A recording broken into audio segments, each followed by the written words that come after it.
This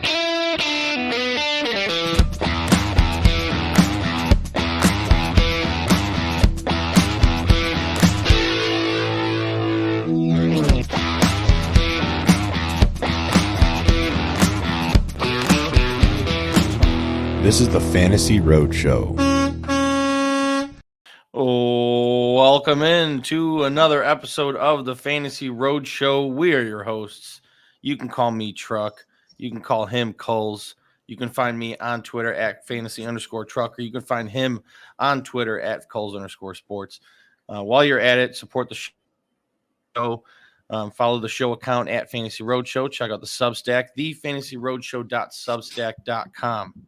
As always, this episode is brought to you by Rule 1 Proteins. Go to www.rule1proteins.com. Enter in promo code ROADIES40 at checkout to get 40% off. If you're looking to re-up your supplement game or just trying to get back in the gym, whatever the case may be, go check them out. They got the best products on the market. They got the best tasting products on the market. Truly number one. Rule 1 Proteins, baby. Yeah, they really are the best. It's not even close. It's not even. I'm still waiting on my care package, man. I can't wait. I know. Dive in.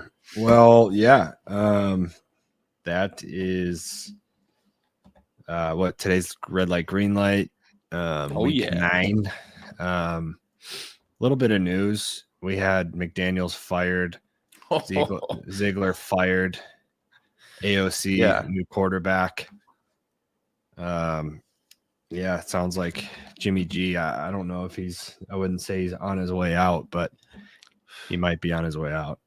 Yeah, I think so. So, yeah, I was laying in bed last night and I got I was so dead tired last night and I got the notification that McDaniels got fired and I was like, holy shit. Like I woke back up and was like, this is a big deal, So I'm glad that the organization is finally, making a statement to the fans, we're not going to put up with this shit anymore and try to make some changes. So, yeah, I mean, they've done it before. I don't know that it's going to really do anything. It's Mark Davis, who was a child, still calling the shots. Him and his backpack. He's just a child. Yeah. But, yeah, I don't know. We'll see what happens. Is Jimmy G better than Zach Wilson for the Jets? Yeah, I would say so. So, let's say they just release him. He has to clear waivers. I mean, I wonder if he ends up a Jet at some point. I wouldn't rule anything out of the possibility, but, it's week 9. It's hard for a quarterback to come into an organization and learn the playbook. We're going to see Josh Dobbs do it, But I don't know that. Jimmy G's a smart quarterback, and there's not much to I don't know that it would be difficult for him to do that. The Jets don't run some crazy complex offense, so I don't know. I think it comes down to if you're the Jets, you don't do that. If you don't think Zach Wilson has a future as your quarterback, so after 2 years of Rodgers, then you may do that. I don't know. It's just something. Maybe that could be a. Where is it?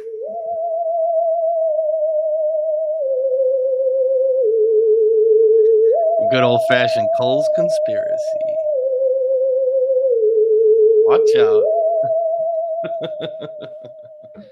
Yeah. So I don't know. I don't think that's going to happen, to be honest. I think the Jets believe in Zach Wilson, that he can sit behind Rodgers for a couple of years, get smarter, and then have the skill set to be their franchise quarterback after learning from Rodgers for 2 years. Yeah. So in that event, I don't think that they would bring in Jimmy G just to, win him some games and get him to you put a good enough team around Jimmy G and he can win. He won't lose games. So, we see him do it with the Niners. So if they think Rodgers is coming back this year in the playoffs, maybe they would do that to where you weather the storm, string together a playoff run, and then Rodgers, boom.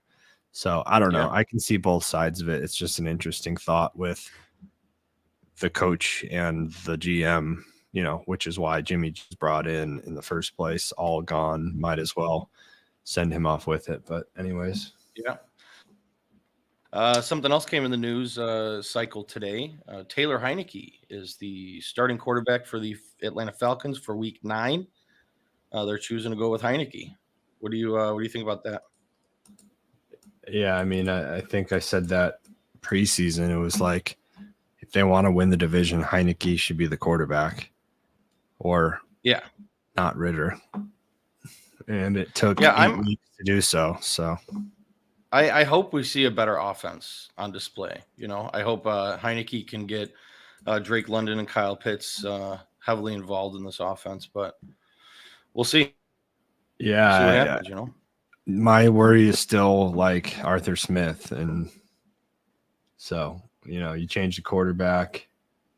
If you still try to do all the bullshit that he does, then Heineke's not going to succeed either. But we'll see what happens.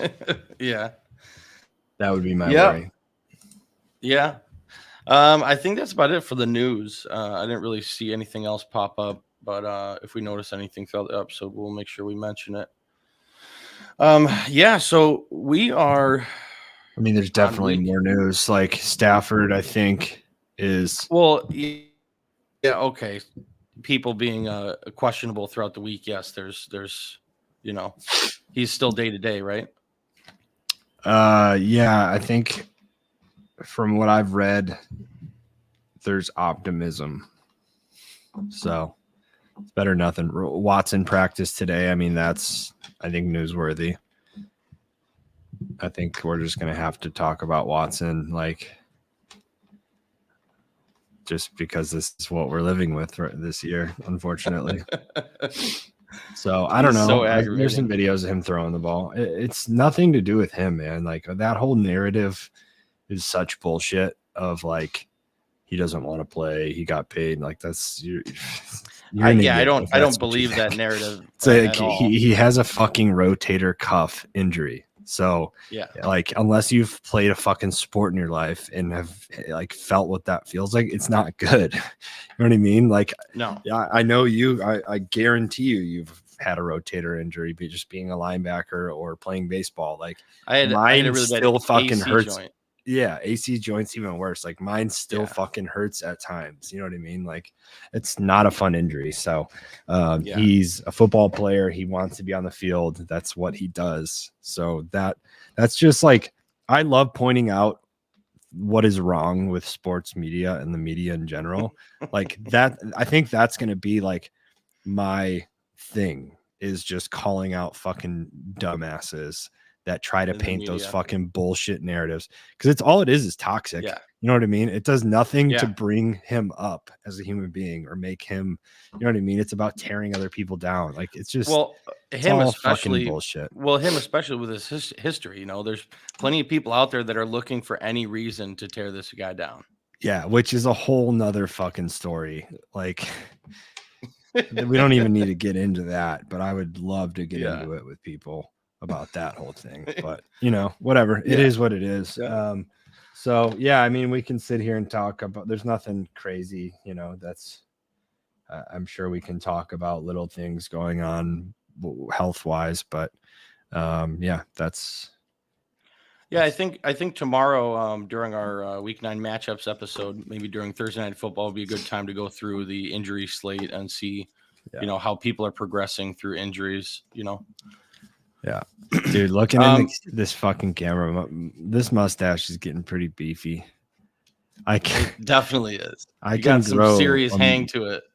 Yeah, I can grow a mustache, I think, pretty well. We do mustache. Groomsman for Max's wedding is doing mustaches, so this is what I have until Thanksgiving. Nice. Well, might as well do November at that point, You might as well, yes. So might as well. I got to find a team to sign up for. I know people do that. So yeah. All right. So we are on to Week 9. This is a red light, green light. May look a little different Someone's missing. Couple things before we go and get into football. Bob Knight died. That's big. Bob Knight. Really? Yeah, died. Like, I just got the update probably 10 minutes ago when I was eating. Wow. I did not see that come through. So 83, Bob Knight, RIP. One of the best basketball coaches. Anyways, I thought that was worth bringing up. Yeah. 83. Well, he was awesome. IU, great. But he IU was. coach. He was entertaining. Yeah. That's a hold it. He wouldn't fly in today's cupcake fucking world, would he? No. He's old school mentality. Yeah, throwing chairs and whatnot. He used to put hair on people's chests. That's a lost art these days. Bob Knight, rest in peace. But like I was saying before, this may look a little different. We're missing one of our three stooges. Shane O'Mac is absent this week, so we're gonna hold it down for the road show and do the red light, green light week with just Kulz and I. And unfortunately, no boom shakalaka drops this week. No. I got something for us though. Okay, all right, lift the spirits. What do you got? Shane O'Mac, shocker of the week.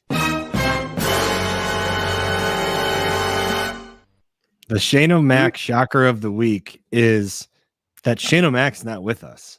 This is a reliable man. This is a man who loves fantasy football. This is a man who loves red light, green light. Shane O'Mac, we're going to miss you. For a second there, I thought he sent you his shocker of the week, and you were just dropping it on the people. And I was like, oh, my God, wait, for real? No. Oh, that's funny. That's the Shane O'Mac shocker of the week. Shane, hope you're doing well. Yeah. So, we're going to get into week 9 here, and why don't we kick it off, huh, Kulz? Yeah, I do just want to say, comments we mentioned. Thank you for joining. All questions and comments are encouraged. Will be addressed at the end of the episode. Buckle up. I did want to just share this one comment that I saw come through because I thought it was really nice. Hope y'all are doing well. Lex, plant some trees. You're the man. Like, thank you, and I hope you're doing well. Yes, glad you joined us again. Yep. All right, let's hop into it. Well, pal. All right, so we're red light, green light for week. Is it week 9? Yeah, week 9. All right. Well, we're gonna kick it off with red light quarterbacks, and I'll go ahead and start. I only have one on my list this week. I found it difficult trying to highlight a quarterback that I didn't have faith in, especially. Did you hear about this? I think there's 11 backup quarterbacks that are going to be starting this week. Yeah, it's crazy. Yeah. So, but my red light quarterback of the week. I read a tweet that was like, Superflex is going to be fun, they said, or something. Something like that. Superflex leagues are in for it this week, man. With we have 4 teams on a bye. I figured I should start with this. The 49ers are on a bye, the Lions, the Jags, and the Broncos. So some legitimate options fantasy-wise on those 4 teams that we're going to be without this week. So we got to gear up and get ready for this. So the quarterback that I hate this week is Geno Smith. You hate him? I hate Geno Smith this week. Dude. Geno Smith. Word. There's no place for hate in your heart, Rye. I know. I hate him fantasy-wise. He is not in any of my starting lineups, not currently on any of my teams, even though if he was, I'd be looking elsewhere this week. Geno Smith taking on the Ravens. It's no secret. Geno has not lived up to the hype that he created last season off of that success. He has thrown 5 interceptions in his last 3 games. He has also scored, 5 interceptions in 3 games. Scored under 12 fantasy points in 2 of his last 4 games. So it just hasn't really been there. This week, I think his work cut out for him going against the Ravens. This is the most difficult matchup for quarterbacks. Oof. The Ravens lead the league in sacks with 31. Oof. Yeah. It's going to be a fun game to watch. Yeah, they're allowing the 3rd fewest passing yards per game. And on top of that, they're allowing a measly 12.3 fantasy points per game to quarterbacks. So you're expecting anywhere from 9 to 14 fantasy points from Geno Smith, and that's just not going to help you win this matchup. And I'm sure a lot of people, this is we're encroaching that must-win point of the season where we got to get some wins, So I expect Geno to struggle heavily this week against the Ravens. What do you got? Yeah, I like it. I was gonna start. Initially, I was gonna say that not that I didn't agree, but I wouldn't necessarily red light him because I don't hate that spot for the Seahawks. I mean, it is in Baltimore, of course, but I think the spread's right now at 6. It's a lot of points. The Seahawks are a pretty good team, but yeah, you kind of talked me into really not liking that matchup for them. But I don't know. We'll see. I don't have them on my red light. I have, well, I just want to start by saying I have a full fade on the Cardinals. Okay. So I am not starting any Cardinals. Tune is just not good. Like, he's just bad. So, maybe he can have like a nice career as an intelligent backup. But he's not a good starting quarterback. But Mike, Trey McBride was the tight end 1 last week. Yeah. You don't want to start him this week against the Browns? I don't have any teams that I'm starting McBride in. I mean, I would start him. I'm not like against it. I just think there's better options. Like most teams of mine has Mark Andrews, Kincaid, even Ferguson that I would start over him. I completely agree with you. I don't know. I'm a full fade on the Cardinals. They have the Browns at home. Browns just came off a loss. Like, it's just a really bad spot. The Browns, like through the first, 6 games of the season, gave up like a historic number of has held teams to a historic number of first downs. Yes. I think this is going to be one of those games that's like, whoa, they didn't give up a first down or they only gave up a few. So that being the case, it's not going to be good for any offensive weapons on the Cardinals. I'm thinking about making this my survivor. I'm between the Browns and the Saints on survivor, but both those matchups. I actually do have written down full fade on Bears as well, but I'd probably still start DJ Moore just because it's DJ Moore. That being said, he has Lattimore on him, so I don't know. I got to take a real close look at lineups where I have DJ Moore. I mean, I know we have him in a league, in a dynasty league. And we have Kirk and Ayuk on bye, so like we might be starting DJ Moore, but not confidently. So I don't like the Bears. Bajent against the Saints. Dude, Bajent in the Superdome is going to be. He has shown that he has. He's shown that he's can handle the pressure and the stage, but the Superdome is not out in LA at SoFi, and the Superdome is not at home in Soldier Field. You know what I mean? Like, now we're talking probably the loudest dome environment in the league. And that place is going to be rocking, Sunday at noon. That's Saints. A lot of those fans will have slept for a couple hours, maybe, and are just getting rowdy. And, they're in first. They're tied for first in the division. They see this as their division. So I don't know. That's going to be a tough one for the Bears too. Yeah. Sorry to say that, Rye, but no, I am fully accepting the fate of the Sunday against the Saints. Okay. Yeah. But anyways, Dak is on my red light list. Really? Which is interesting because I had him in CD last week on my green light. Boom. Yeah. That was a huge hit.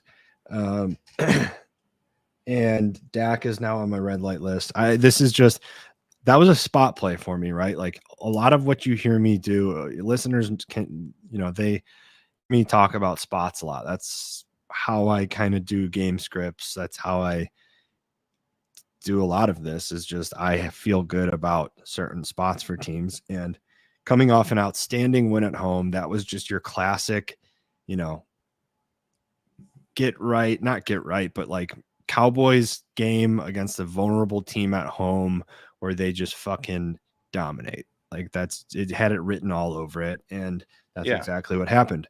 Well, now you're going to Philadelphia, division rival. It's going to be a tough game. The Eagles are just a lot better than the Cowboys. Like, bless you.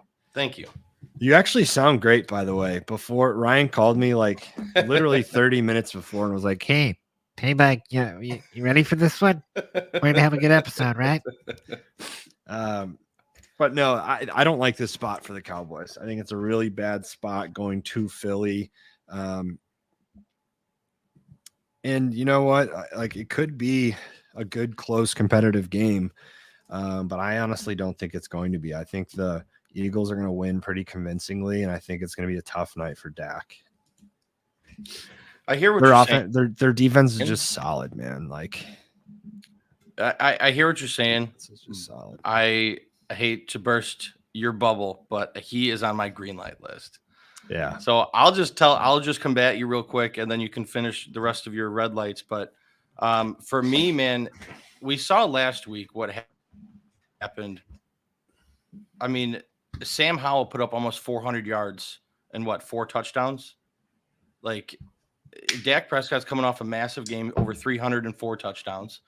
The Eagles are allowing the 4th most fantasy points to opposing quarterbacks, and they're terrible against wide receivers. Like, they are the easiest matchup for opposing wide receivers. They're giving up the most fantasy points per game to wide receivers. So I think CeeDee Lamb has a big game. I almost put Brandon Cooks on my green light list. I think it's going to be a high-scoring game. It's going to be a shootout to me, but I do see the Eagles winning. But I get what you're saying. The Eagles have a good defense, better than what the stats I just mentioned. They're better than that. So I don't know. I think it's a positive matchup for Dak and CD in that passing game. Yeah, I mean, the thing for me with this defense is like every week we're getting. Is my audio right? I'm like kind of sitting back. Yeah, you're good. So like every week that obviously Jalen Carter goes down, which hurts, but their defensive line is so stacked, it's not going to hurt. It's not going to make that much of a difference, which is crazy to say because like he is that good, but you know what I'm trying to say. They're stacked. You lose one guy and it's not like on that defensive line, and it's not, game changing really, but no, next man up mentality. Every week that goes every week that goes by, the Eagles become healthier in their secondary. They just got. I'm gonna fuck up his name. Bayard. This is what happens. This is what happens. This is what happens when you throw a defensive player at me on a team that I just don't really like. Follow. I mean, I follow all the teams, but like, I'm not a huge Titans. I don't know every player on the Titans' last name, how you say it. Bayard, is that what it is? Do you know Kevin Bayard? Is that what his name is? I don't know. I'm gonna mispronounce it. That's just a nature of listening to me talk. But yeah, Bayard's an absolute stud. Slay's back. So I don't know. I just think they're gonna get better as we go on, and in a game where they know they have to show up and make a statement, I just think they're going to. So for me, I understand, but it's a spot thing, and I just think the Eagles are that much better than the Cowboys. That's it. But I would agree. I actually have Howell as well, who you just talked about. So Dak and Howell are my red light quarterbacks. Okay. Why do you have Howell on your red light? Going to the Patriots. Just one of those games, man. Like, Howell is a young enough quarterback that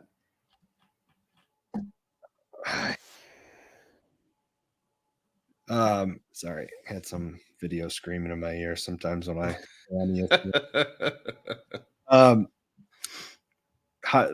Howell's a young quarterback. He gets sacked, I think, more than any quarterback in the league. Is that true? Yeah, 41 sacks. Yeah, he's like the Shedeur Sanders of the NFL.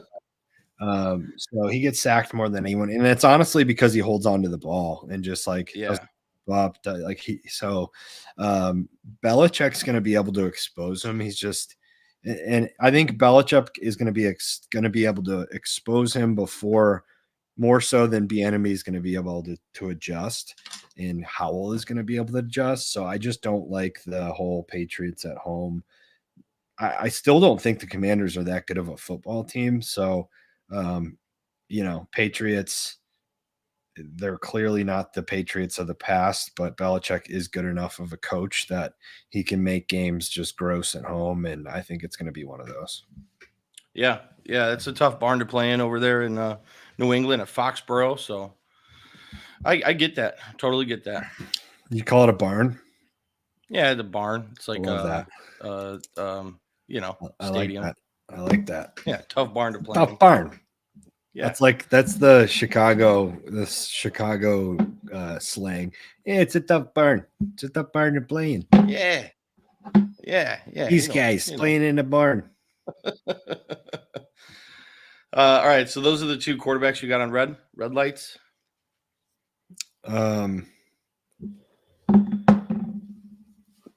Those are my two red light quarterbacks, full fade Cards, full fade Bears. That's all I've really done so far. Okay. Yep. I've already given you one green light quarterback with Dak, who you have on your red light list, so we're different in that. But I also have a quarterback. Wait, who's your other quarter? You have Geno and just Geno. Just Geno. Yeah, just Geno. Right. I was looking at it. I was having too difficult of a time finding other quarterbacks I didn't like this week. Oh, I'll give another. I'll give you another. Okay, sure. Pass it over to me. Will Levis. Give me Will Levis. Short week. Will Levis. Steelers at the steel curtain. Give me Levis. Yeah. That he was one I was considering, but I don't know. I just chose not to go that direction. But I totally get it. I mean, he's not going to have the same type of production that he had last week. Before we go on, let's talk about which of these backup quarterbacks that we think are going to fail. What? Okay, go down the list. What do we got? Will Levis. So I have him on my red light list. Yeah. Jaron Hall. Is he going to succeed in Atlanta? No, you don't. You think that's going to be a bad game? Nope. Okay, so I would. So you have Heineke and the Falcons. An explanation. Heineke and the Falcons taking on who? I can't remember off the top of my head. It's Vikings Falcons. So you have Jaron Hall versus Taylor Heineke. Yeah, I would say Heineke has a good game against the Vikings. All right, so Heineke beats Jaron Hall. Jaron Hall looks like shit. Tune, we already talked about him. So Rypien, if he's the starter at Packers, that's going to be a horrible game just in general to watch. It'll be on the side TV and just hopefully Red Zone's smart enough not to cover it too much. Yeah. So then you're going to have obviously Bajan Saints. We don't need to talk about him either. Let's see. O'Connell. AOC against the Giants. It's a tough matchup, but I think they're going to be aggressive and they're going to be playing motivated. So that's an interesting one now that it was a fire sale. I think that changes. You fire your coach. Yeah. And that's it. So I was just more curious, like Hall would probably be the one to me is like, could go either way because he's in a kind of a good situation, but is he good at all? Probably not. Right. Yeah, I don't see that coming to fruition, especially against the Falcons. Possibly in a good matchup, I would consider him maybe being able to develop, as the week progresses. But I just don't. And there's a chance Josh Dobbs plays this week. Did you hear about this? There's a legitimate chance Josh Dobbs is a starting quarterback for the Vikings. I didn't hear about that, but that's awesome. I love that. Yeah. So I mean, obviously, this is a winnable game. Yeah, that's what I mean. You're completely throwing the dice with Jaron Hall. Yeah, it's a winnable game. Yeah, so a lot of backup quarterbacks in this week. When you were talking, my ADD took over for a second, and your fucking setup today is so funny.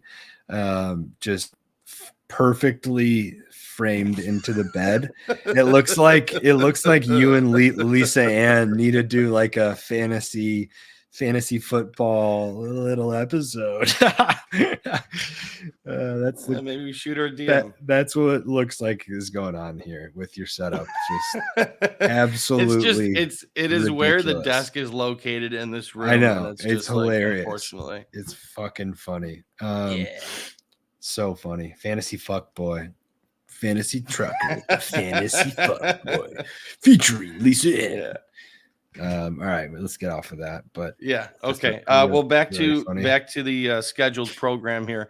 I have Derek Carr as a green light quarterback, someone who I think I would say is my quarterback streamer of the week. Ideally, you have a better option out there, but if you're hurting at position, Carr could be a sneaky good start in my opinion. He is coming off his best fantasy output of the season, putting up over 22 points against the Colts. The Bears are bottom 3 at points allowed to opposing quarterbacks. Carr has a slew of weapons at his disposal that I think the Bears are going to have a really hard time containing. So, yeah, I like that. I think I picked him up in a league where I needed a quarterback.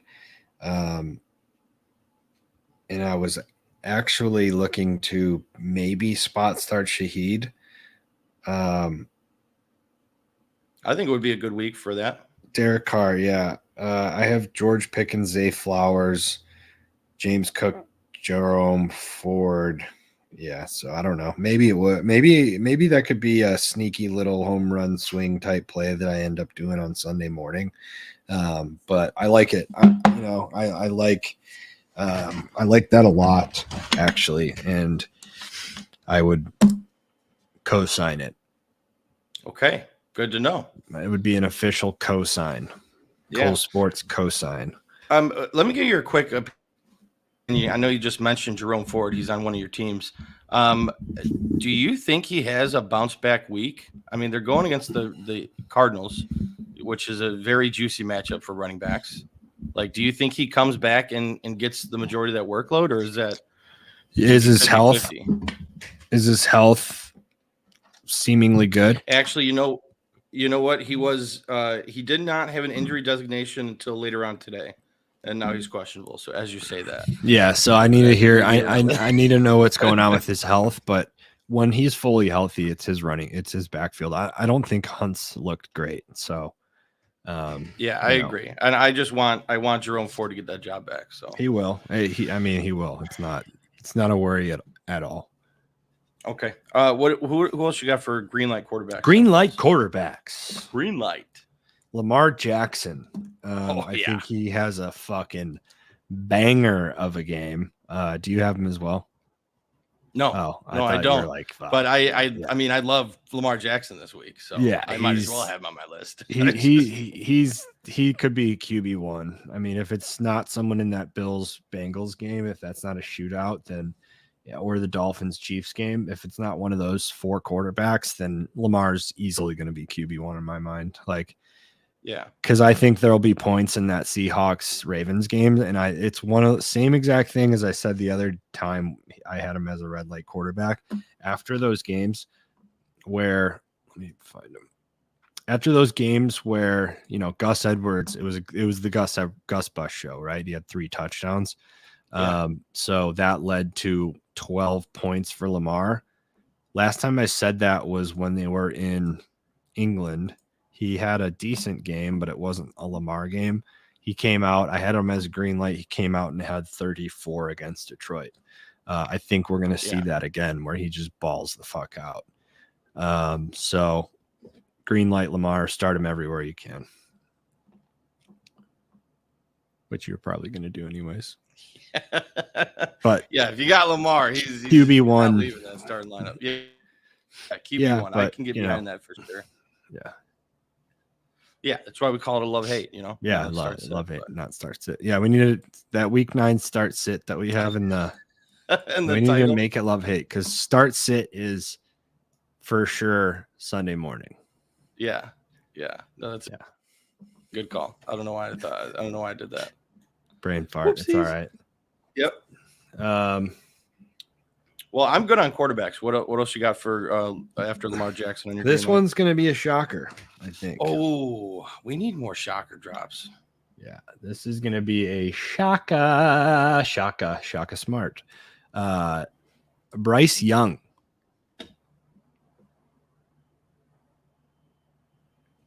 Do tell. I love this spot against the Colts. Panthers at home. I think their defense is like decent. We saw them, pretty much hold Stroud, make them look.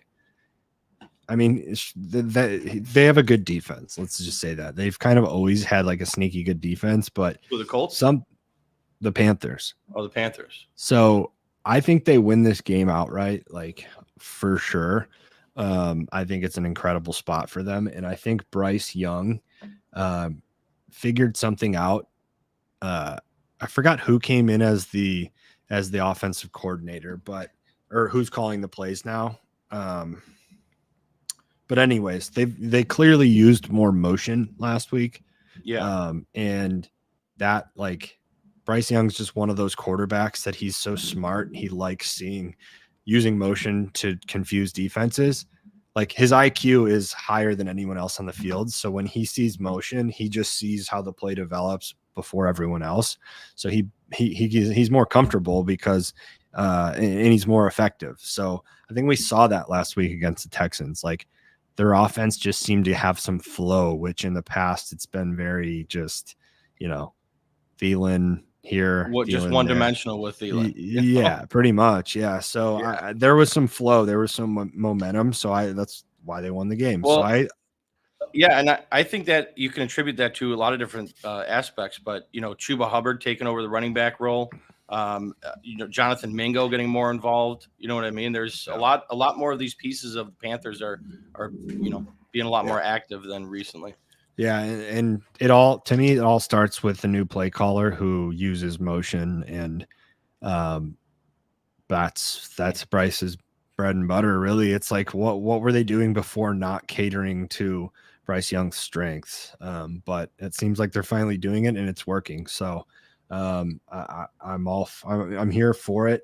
I like Bryce Young. I think he's going to be a successful quarterback in the NFL. I don't like this whole too small narrative. It's bullshit. I think he's talented, and once he kind of has the right weapons around him and the right system, I think he's going to succeed. So I like the Colts are just not. I mean, they're in a very exposable team too, right? Like, yeah, that's just who they are. So they'll give up points. Minshew's not scared to get into a shootout. So I think he actually kind of struggles in a way. Like, he's not going to be able to just go out there and do whatever he wants on this Panthers defense. So I like Panthers to win. I like Bryce Young having a great game.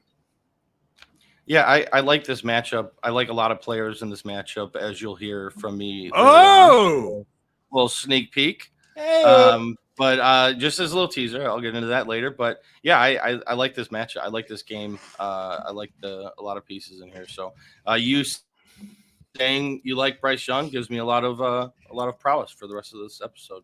Yeah, we never got into DFS, but like, if you like this game, I feel like this would be a game that doesn't have like a ton of exposure. Like, everyone's going to be on Dolphins, Chiefs, and Bills, Bengals.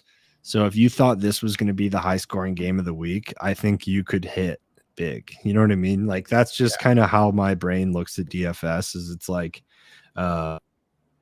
you want low exposure, and I think this is a game where you would see that. So I don't know. That's just food for thought.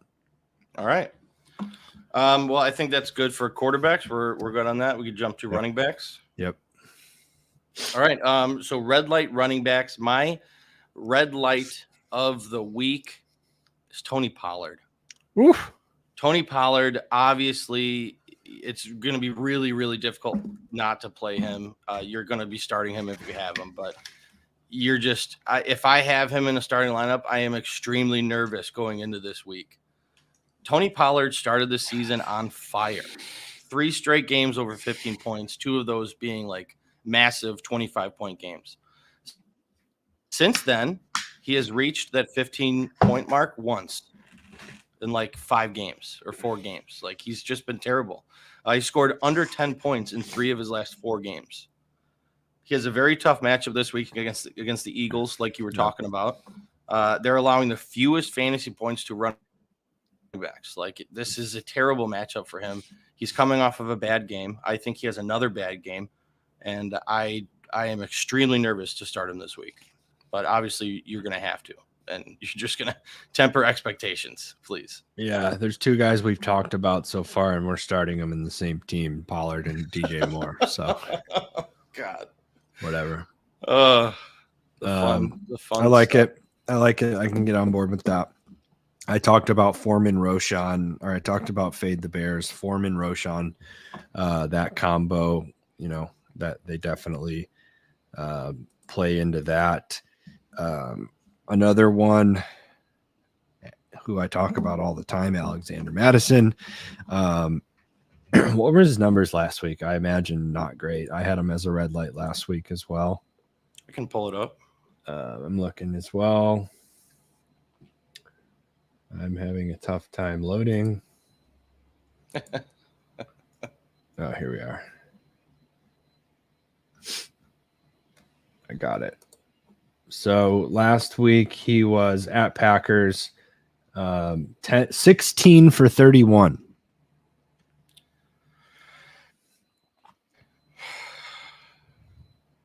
That's not very good. Depressing considering the Packers are not good against the run either. They are letting teams run all over them.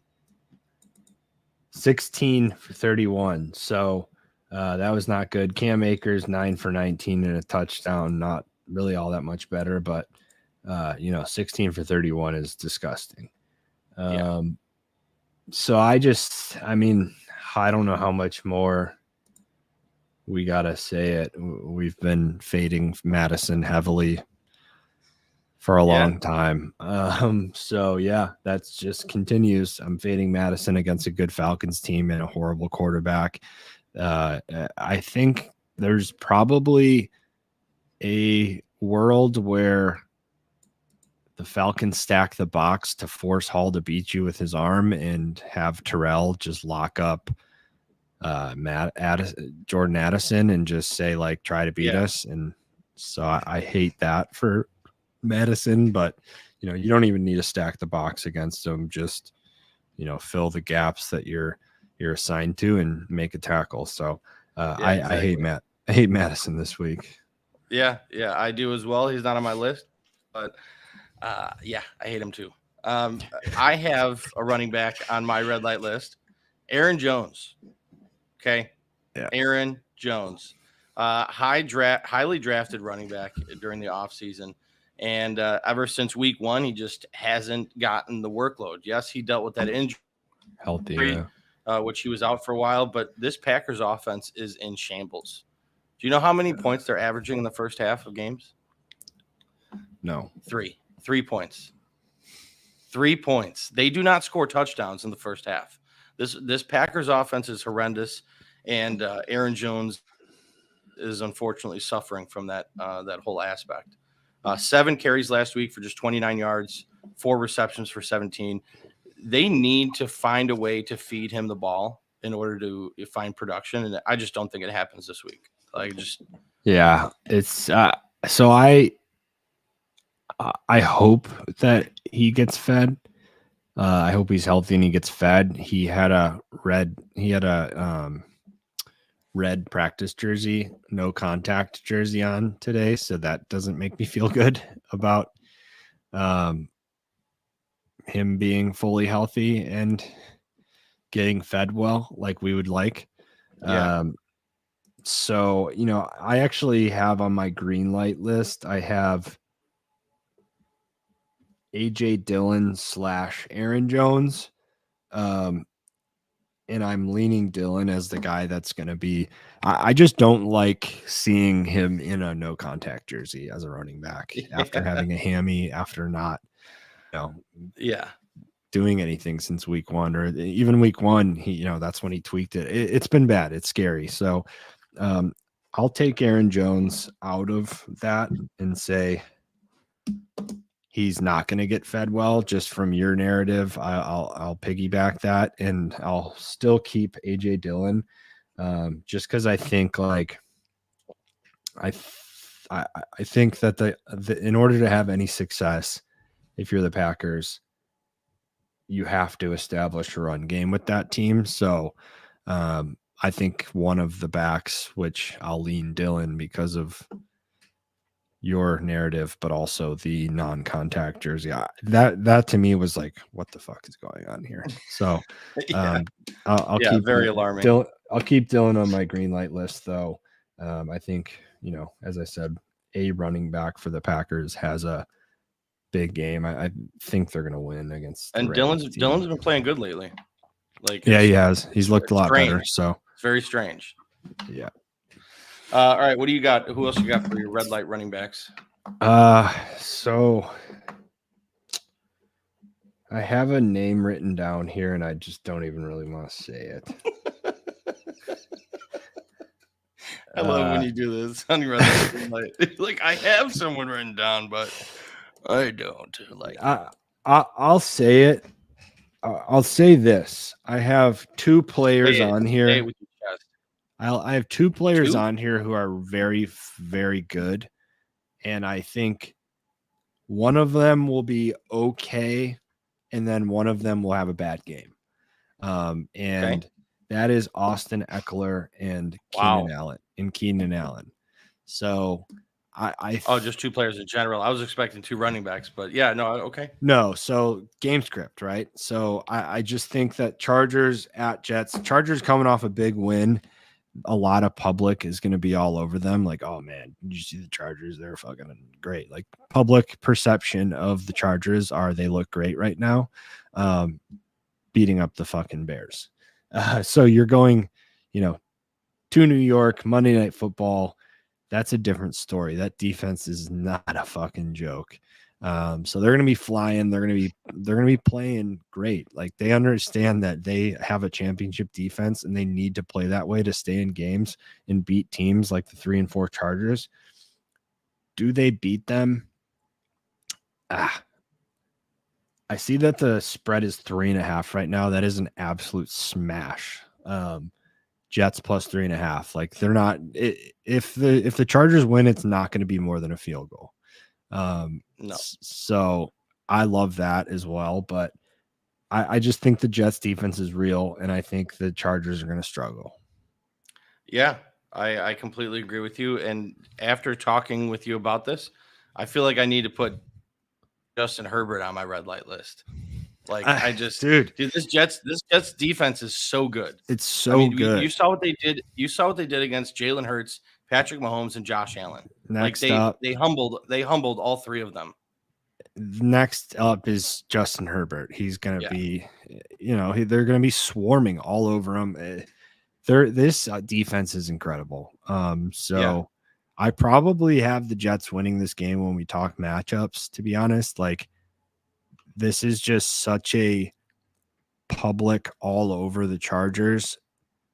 Sharp money's going to come in late on a 3.5. It'll go back down to 3. Like, the sharp money's going to end up hammering the Jets. Primetime, home, fucking defense fired up. Like, anyways. So because of that, I think whether it's Eckler or Keenan, I don't think either of them have a great game. And I think I keep getting a fucking call all week.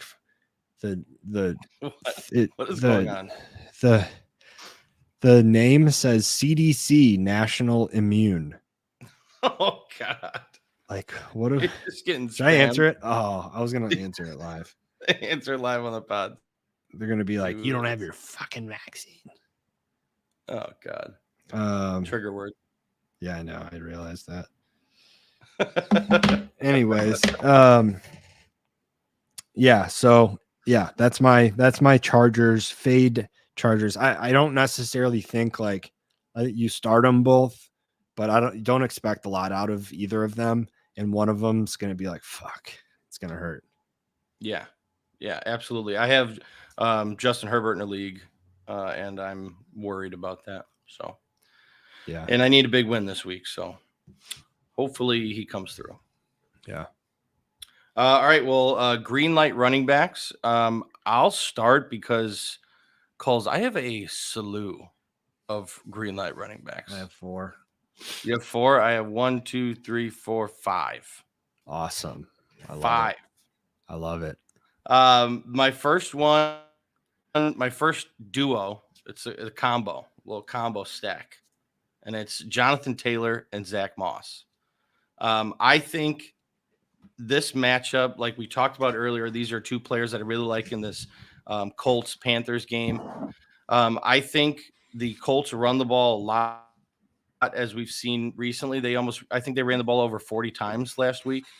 And the Panthers defense is very gettable for running backs. They're allowing the 2nd most fantasy points per game to running backs. Last week, it didn't come to fruition. And I think that's because Devin Singletary is just not very talented. And Dameon Pierce has his struggles as well. The combination of Jonathan Taylor and Zach Moss is very different than Dameon Pierce and Singletary.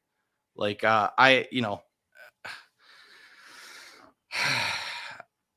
know. Jonathan Taylor, 18 carries last week. 2 weeks ago, he almost ran for 100 yards last week. Even splitting the load with Zach Moss, I think Taylor eats, but I think there's enough leftovers for Moss as well. Like, I think both of them score enough points to be fantasy viable this week. Good, because I have them both on that fucking BBC team, and I want to trade Moss so bad, and I have a 2-2 Atwell is sitting 2-2 for Moss is sitting in my inbox right now. Is it really? And I don't think I could accept it, but I'm considering it just so I don't have them both anymore. Like, I will lose that trade, but I won't have Zach Moss on my team anymore. I was so close to sending in that Darrell Henderson for Zach Moss. I probably would accept it, even though that's a really dumb move by me. Like, Darrell Henderson's he's probably not even going to be on the team once Kyron gets back. Like, he'll go to practice squad and he won't even show up to practice. He won't even show up. It'll be like practice squad him just so another team can't cuck the Rams. Yeah. If Kyron gets hurt. But well, why don't you go ahead and start off your green light running back, since I had Zach Moss and Jonathan Taylor. Yeah, I want to look up Fantasy Pros rest of season rankings real quick. But I will. I have Fantasy Pros.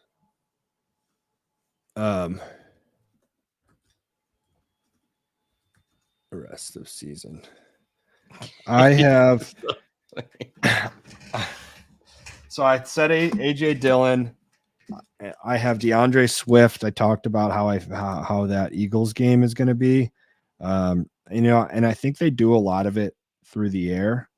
But so I think Swift has a really good game catching the ball. I'd be interested what his receiving props look like, but I think those would be, how like some games they come out and they just run it down their throats.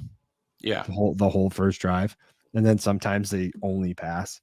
I think they did that once this year, and Swift had like 4 catches the first drive. I think it's going to be something along those lines for Swift. Like, he's going to have a solid like 6-catch game. So I like DeAndre Swift. I like Saquon Barkley against the Raiders. Danny Dimes is back. I hope he looks good at times. So I think it's going to be a close game. Before everyone got fired, I would have had the Giants winning that game. Now, added motivation. I'm going to have to rethink how that one plays out, but I still like Saquon. What did he have? Like 30 carries last week? They're going to just feed him. Like 38.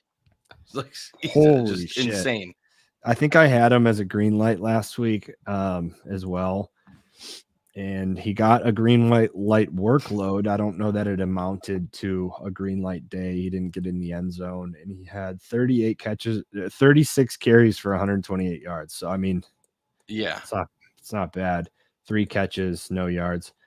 So that ends up being a decent day for him. But I think against a softer team in the Raiders, that workload exists, and it amounts to scores.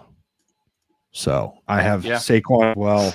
And then my final is Bijan Robinson. And I don't talk to me about Bijan. I don't know that he's going to have a smash game. Like, I don't know that he'll be out there enough to have a smash game. You just can't trust Arthur. Can't trust Arthur Smith, but I just want to think that the offense is better around Heineke, and he just with an offense that moves the ball better and more, I think Bijan will be better off. Like, just more space to run, more ability to make big plays. So hopefully Heineke opportunities. Yeah, hopefully Heineke just slings the ball and everyone benefits from it. But yeah, I just want a piece of Bijan because you know how much I love him. Oh yeah, I do. I know how much. Those are my green lighters. All right. Well, I'll finish my green light running backs. I have so I had Jonathan Taylor and Zach Moss staying in that matchup. Chuba Hubbard. Yeah, I like Chuba this week. Okay. I like now that. Chuba is not the most talented running back. Okay. But he is seeing a hefty workload. He has full control over this Panthers backfield. I think he played 67% of snaps last week. The production wasn't there, but the opportunities were, and that's kind of what I'm looking at here. I like that. I think he's just going to perform better this week against the Colts. They're allowing the 4th most fantasy points to running backs. You know how they say don't chase the points? Yeah. You want to chase the volume. Chase the opportunities. So I love Chuba Hubbard this week. I think he has a big game against the Colts. And then on top of that, I have someone who we just talked about, Darrell Henderson. I think Darrell Henderson has a big game against the Packers. Part of that is because Stafford is dealing with that injury and he's considered day-to-day. But regardless if it's a banged-up Stafford or if it's an inexperienced Ripien or Ripien, however the hell you say his name, I think Sean McVay creates a game plan centered around this rushing attack. And I think Darrell Henderson has a massive game because of that. He's going to have a large workload. And Green Bay's run defense has not been good. They're allowing the 7th most rushing yards per game and the 6th most fantasy points per game to running backs. Like, running backs do well, aside from Alexander Madison. But running backs play well against Green Bay. And I think Darrell Henderson. Yeah, I think Darrell Henderson has a big game. And then lastly, you're going to like this one. Richard White. Richard White. He has struggled running the ball this year. He was held to under 40 yards in 3 straight games. And he has failed to reach 80 yards this entire season. But his target share is what's been keeping him alive. He caught all 13 of his targets the last 2 weeks. And that was for 135 yards. 13 for 135 combined in the last 2 weeks. Yeah. And yes, you could say that that's game script dependent, but I think that's the same storyline in this game. It's quarterback dependent. That's Baker Mayfield, who over the last, I don't know, however many years he's been in the league, he's checked down to the running back more times than any quarterback in that time span. And Richard is a receiving running back, Exactly. So regardless, up, down, whatever the case is, Richard is going to get his targets. So I'll let you keep going because I know you have more to say there. The other point I wanted to make was a lot of his rushing woes. Yeah, he may not be the best, like between the tackle runner or between the tackle runner, I guess you want to say, but that line is really bad. Like, it doesn't matter who they put in at running back. They're not getting, it's not him, he has no, his expected yards are like 0. So it's really not that bad based on, it's just horrible blocking, but sorry. Yeah. No, he's just doing enough in the passing game to be a viable option. And of course this is PPR because everybody knows PPR is standard. So yeah, you need to put that in your Twitter, your bio. Yes, PPR is standard. Everybody should know that by now. So because of that, Richard White, is a great start this week, as we've seen the last 2 weeks. What are you sipping? What are you sipping on over there? That Rule 1? What do you got over there? I put my water into this just to do a little bit of a little fake out, a little Rule 1 action, huh? Yes. For those that don't know, go to www.rule1proteins.com. Enter in Roadies40 to get 40% off. Love it. Here, talk real quick. I'm just gonna go. I keep sniffling. Give me a second. I gotta go pull my nose. Dude, I was like smelling around when you were, because it smells like something burning, but it's not. Anyways, yeah, I can talk. That's something that I can do. But I don't think I have any other running backs. Anyways, that was not good performance by me. Not a good performance? Well, I was like, you want me to talk? That is something that I can do. And then I was like, trust me, Roadies, you don't want that. Yeah. You don't want Kulz to go off on a tangent. Well, then I was just like, yeah, looking around. Yeah, okay. All right. Well, let's go to wide receivers then. Let's get this rolling here. I already mentioned Keenan. Yeah, you don't like Keenan this week? I have some heavy hitters as my heavy hitters. Heavy hitters, yeah. Good, because Keenan, I don't. I got some dogs. I got some low hanging fruit. I got some dogs. Some yeah. We'll see. Who do you got? Who do you? Keenan like Allen. I already mentioned him. Cooper Kupp. Ooh. Patriot or 2 bad games. 2 bad games. You'd think a bounce back is in store. If Rypien's the quarterback, then no brainer. Rypien and then Cooper Kupp getting shadowed by Jair Alexander. No, thank you. And then I also have Hopkins. I already mentioned Levis on red light, added him to my docket last minute, but Hopkins, I don't like. I just think it's Steelers short week with a rookie quarterback who is coming off a massive high. Fade. Kulz, I got bad news for you. He's a green light. He's a green light. We need a drop for the times we that do it. We're completely. We do it a lot. Of the spectrum for a player. Yeah. We let me just talk about why I think DeAndre Hopkins is a green light this week.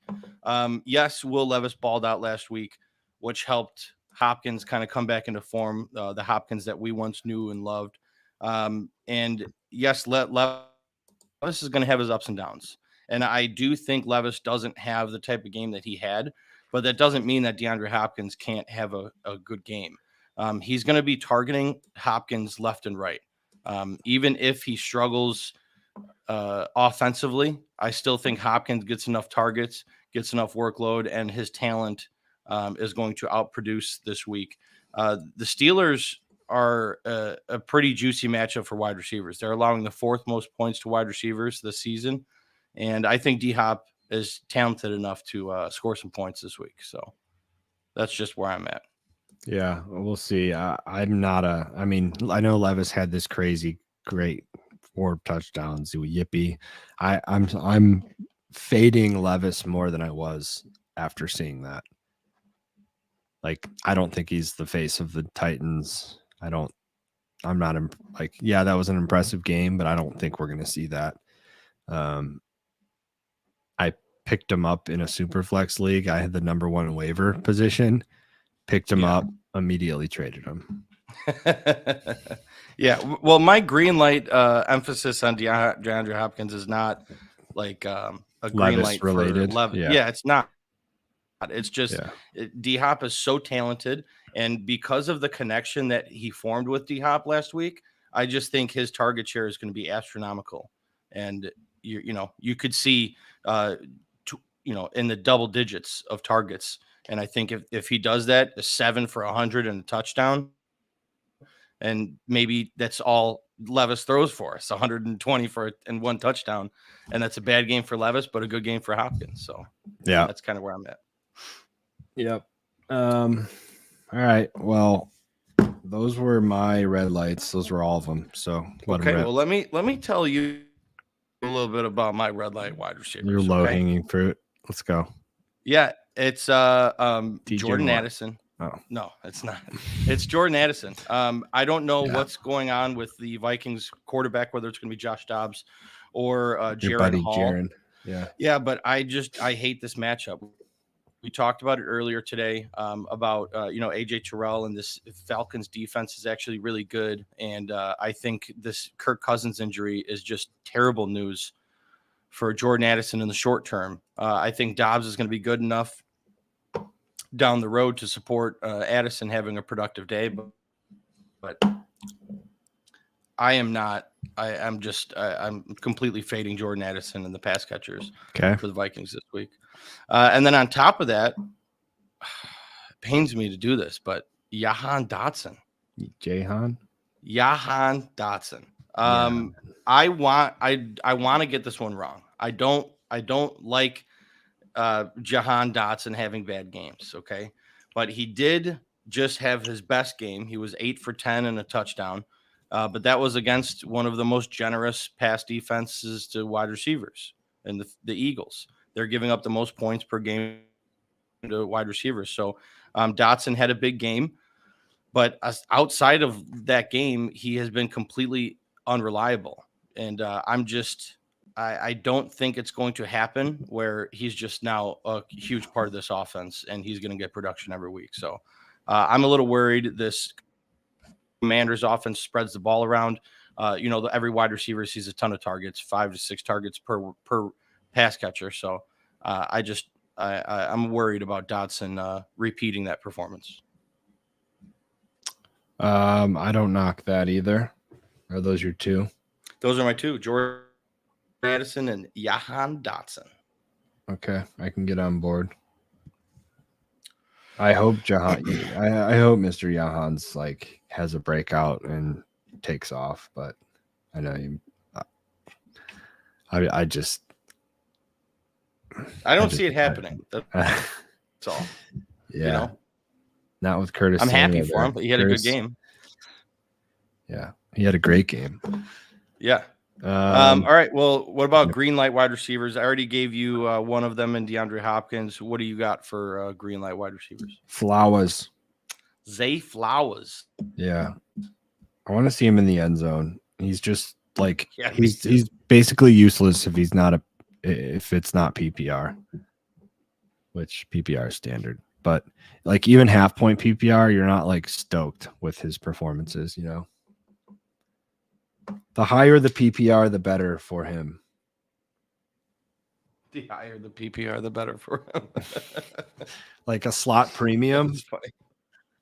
Slot premium league. Woo! Zay all day. I like Zay. I already talked about Lamar. Just add that game script to the mix. I like Flowers. Andrews always on my tight end green light. So those two pass catchers for Lamar.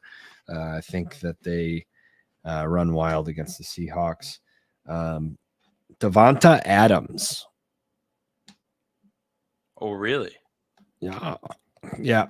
The amount that he targeted, I think he targeted in his one start, he targeted Adams 13-4, Adams versus Myers. So I think he's just going to be all over Adams. I think a lot of their firing was to get Adams happy, to get Jacobs happy. So I think he just gets peppered. And I think he has a big game. I think I had him as a red light last week. And I have him as a green light this week. So yeah, Zay, Devonta. I have one more, but I want to hear what you got. Okay, I got one more. And I think you're going to like this one. It kind of piggybacks off of one of your green light quarterbacks. And sticking with the Panthers-Colts matchup, give me Adam Thielen. Give me Adam Thielen all day. Adam Thielen is still a must start in my opinion. I know some people he's in that category of wide receiver 3 on some teams or a flex option. He is an auto start for me. He has double-digit targets in 4 out of his last 5 games. He scored over 15 points in every game since week 1. The Colts are giving up the 6th most fantasy points to opposing offenses, and fifth most points total to opposing offenses. If anyone's going to score for the Panthers, I think it's Thielen, and Thielen is due for another double-digit targets, 10 to 12 targets. He's going to have 8 to 10 catches. Another massive day for Adam Thielen. Love it. I have his counterpart, Jonathan Mingo. Ooh, okay. Ooh. Yeah, I think Mingo's coming on. I like Mingo. Yeah, he is, and he's just he's a physical receiver, and I think he's a big boy. He's very physical. I think he's going to be good for that team and a good weapon for Bryce. And I think I think he's the one. Not necessarily fade Thielen, but Thielen's the guy that has the target on his back, and that's going to open up Mingo for some one-on-ones, and he's strong and he can break tackles. So I like Mingo to have a big day. I like that. Yep. 2 Panthers receivers. Yeah. All right. Well, moving on to tight ends. I know we don't usually, I know you don't talk about red light tight ends. I have a couple.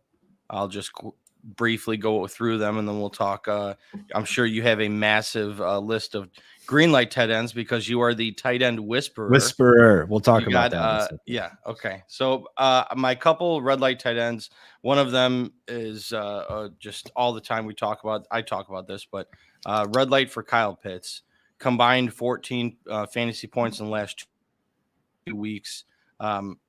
Scored double-digit points in all but 2 games.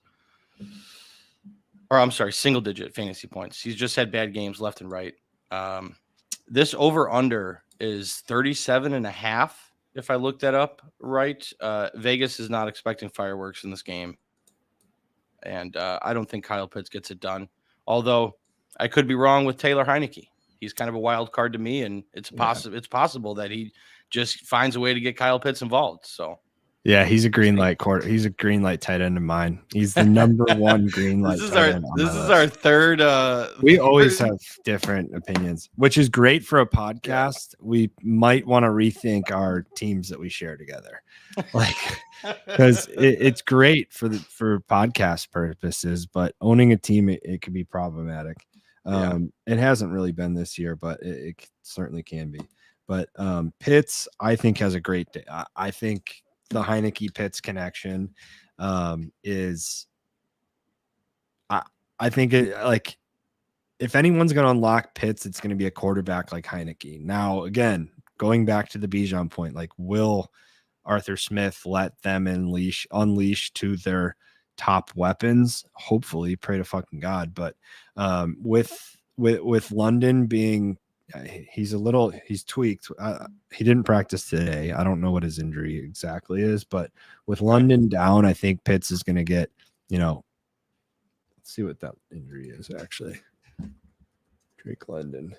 Injury. Yeah, I hope you're right. I hope I'm wrong in this. Yeah. I want to see Kyle Pitts succeed.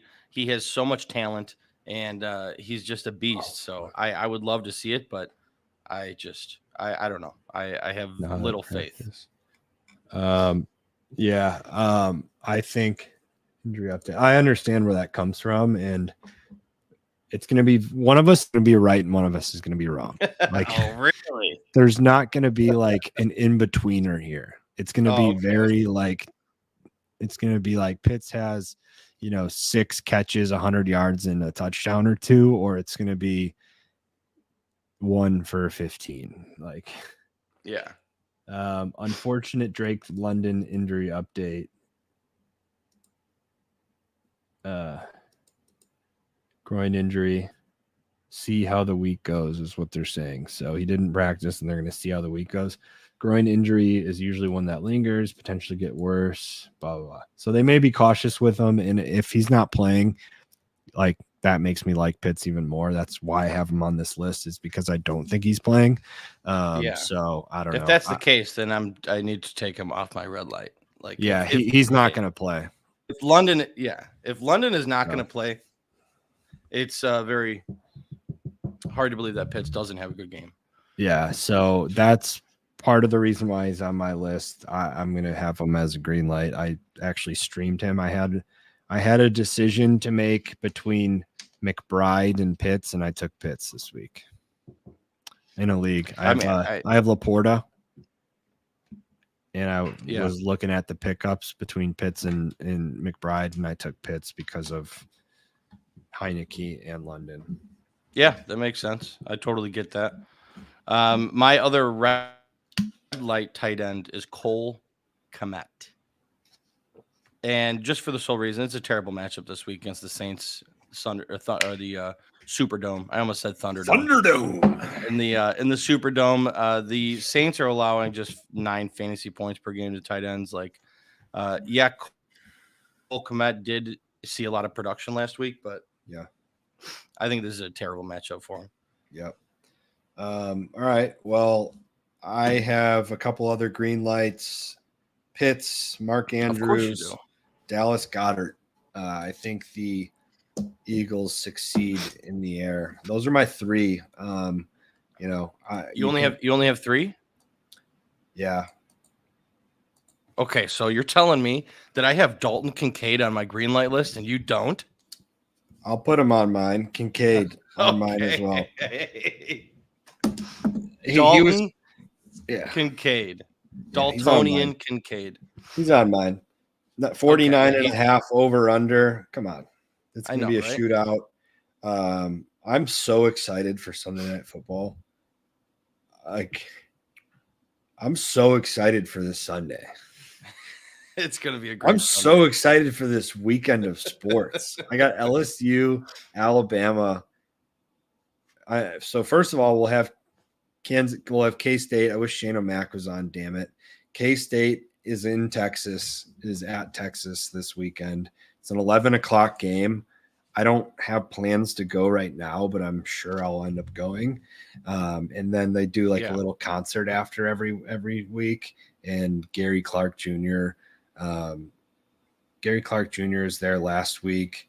I don't know who it is yet this week, but I'll do that. I'll enjoy the 2 o'clock, just the middle of the day in Austin, and then fucking Tigers, Bama, 6:30, roll it into an 8:30 a.m. Germany game, fucking Dolphins against the Chiefs. Are you kidding me? If you're not up, had your coffee, taken your coffee shit and ready to go for that game, then you're doing it wrong. That's going to be an awesome game in London, and it's in Frankfurt. It's such a cool game. And then 12 o'clock slate, Seahawks, Ravens. 3 o'clock slate, Cowboys, Eagles. 7:20, Bills, Bengals. That is you can't get any an 8:30. That's an 8:30 to 10:30 shift with great games. That's a red zone on one screen, and then one of those games I just mentioned, watching in full on the main screen. Yeah, I completely agree. It's going to be a great weekend. Weekend. Yeah. Pitts, Andrews, Goddard, Kincaid. Those are my tight ends. Yeah, I love it. I just have Kincaid. I think Kincaid's a great play this week. Over the last 2 weeks, we saw Kincaid get heavily involved in this offense. He catches every single target. Yeah, he's combined 14 targets, and he's seen such a better snap share now that Knox is on IR. Juicy matchup this week against the Bengals. Cincinnati is allowing the second most fantasy points per game to tight ends. Kincaid is going to eat. We're in a Slack group with all the contributors of Sports Ethos, and how many more strong Kincaid games do we need to silence the rookie tight end crowd? I think it's already been silenced, bro. This week, this. I mean, look at Trey McBride last week. Laporta's season. Marseilles. Wasn't Marseilles the huge spearhead of that one? Actually, Probably a lot of them are. So, I mean, Laporta's number 1 tight end in Dynasty potentially. I mean, he's Kelsey or Laporta, but Laporta's got to be that guy, right? Yeah. Hawkinson, I guess, but like Laporta's looked outstanding, and he's only going to get better in that offense. Hawkinson takes a dip with Dobbs, I think. Yeah. Anyways, I love it. Kincaid, I want to see him. Let's look it up. Let's get on to our questions, but I also want to look up how much he's caught his target. It's literally he's only missed like one target, something ridiculous. Yeah. So 2 last game, but before that, he only missed 2 out of 10, 17, 19. He was 17 for 19. No, he was 25 for 27. Okay, he caught 25 of his 27 targets. And then last week's 5 for 7. So 32 for 36.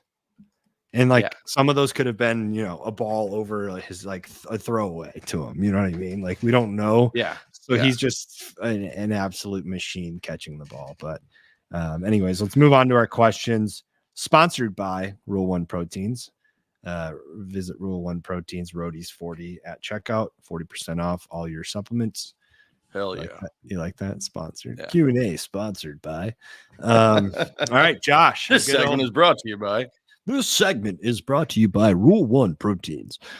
Josh, would you trade K9? Who? Kenny Walker. Oh, I like that. Ooh. Ken Walker, K9. Wow. I really like Josh. That. Josh, thank you for that. I don't know how we haven't seen that yet. K9. I love it. Would you trade K9 and Thielen for Chase and Cooper? Yes. Chase. I mean, let me see. 6. Okay, here's his roster. 16-man PPR. My roster is Burrow. Then yes, for sure. CMC, yes, for sure. You have CMC and Kamara, 100% get Chase, stack him with Burrow. Your team's awesome. The more we've talked to Josh and he's just out here wheeling and dealing and making trades, his team's just been getting fucking awesome. Yeah. Yes, make that trade. No, that's insane. If your starting lineup's going to be Burrow, CMC, Kamara, Amon-Ra, Jamar Chase in a 16-man PPR league, take it. Oh, and I'm sorry, you got Breece Hall in your flex. So here's what you're doing right now. What you're doing right now is you're really picking up Chase to put in that starting lineup. Chase, Burrow, have that double dip for a championship. That's a championship move. I love it. Yeah, insane. Hope y'all are doing well. We hope you too. Thanks, Lex. I'm going to just put it up there again because of how nice it was. TS. Need 2. Running back. 1 wide receiver, 1 flex PPR. Oh, need that's 2 running back, 1 wide receiver, 1 flex. That's the roster build. So quarterback, 2 running backs. Wait, what? I don't know. Anyways, need 2 running backs. He needs 2 running backs and 1 wide receiver and a flex. So Walker and Swift, Mostert, Mixon, and then Puka, Mike Evans. All right. Well, 1 wide receiver, I'll start there. I'm going to go Evans over Puka, especially if Rypien is in. I don't like that. Yeah. So let's go Evans there. And then Walker, Swift, running backs, Mostert, flex. Yep. I am fully on board with that. Let's go. All right. I think we're good. Yeah. Light week for questions. And everybody join us tomorrow as we will be going live for Thursday Night Football, talking week 9 matchups. We'll give an update on player injuries, whether we think players are going to play, and answering all questions you guys may have. Shane O'Mac, we missed you. Yeah. It wasn't the same without you, buddy. Do we have like a depressing song we can play? Goodbye, my lover. Goodbye, my friend. We do not. We do not have been any depressing music to play. But You have been the one for me. okay, all right. You can follow us on Twitter at fantasy_trucker, at Kulz_sports, at Fantasy Roadshow. We will be producing more articles on our Substack, thefantasyroadshow.substack.com. And we are always live on YouTube at youtube.com/sportsethos. Please support the show. Go check it out. Like, subscribe, hit the bell for all future releases. Goodbye, my Shadow Mac. Bye, my friend. All right. Well, join us tomorrow for a Thursday night live stream, and come hang out with your boys. Other than that, Kulz, buckle up. Goodbye. Goodbye, my Shadow Mac.